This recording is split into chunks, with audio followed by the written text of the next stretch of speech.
بسم اللہ الرحمن الرحیم۔ السلام علیکم، میں ہوں آپ کا بھائی عباس ہمدانی اور آپ دیکھ رہے ہیں جعفریات ٹی وی۔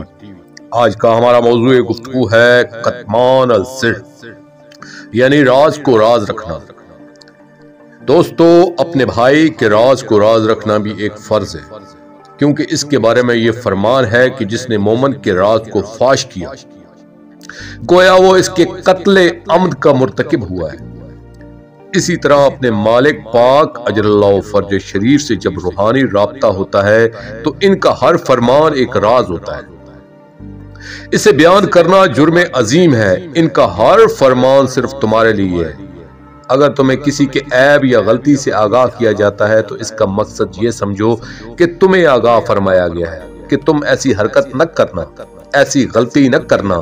اس کا مقصد یہ نہیں ہوتا کہ تم کو اس شخص کو آگاہ کرو۔ ہاں، اگر آگاہ کرنے کا حکم بھی ہو تو پھر کیا کیا جا سکتا ہے؟ اسی طرح معارف کے خزائن بھی راز ہیں، انہیں چھپانا بھی فرض ہے، بلکہ اپنے پرائے سے چھپانا واجب ہے۔ اس میں کسی مومن کو بھی شریک نہیں کیا جا سکتا جب تک مالک پاک کا امر نہ ہو۔ ہاں، تشویق کے لیے ان مومنین کو کنایوں میں بیان کیا جا سکتا ہے جو بہت زیادہ پیاسے ہیں۔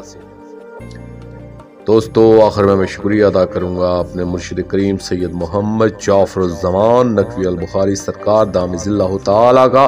یہ مضمون میں نے ان کی کتاب طریق المنتظرين سے پیش کیا ہے، اور آخر میں اپنے پاک شہنشاہ کی بارگاہ میں دعا کریں گے، الجل یا سفینۃ النجات یا ولی المظلومین، اجر اللہ تعالی فرجک و صلوات اللہ علیکہ یا رب محمد و آل محمد صلی اللہ محمد و آل محمد واجل فرجہ آل محمد صلی اللہ علیہ وآلہ وسلم۔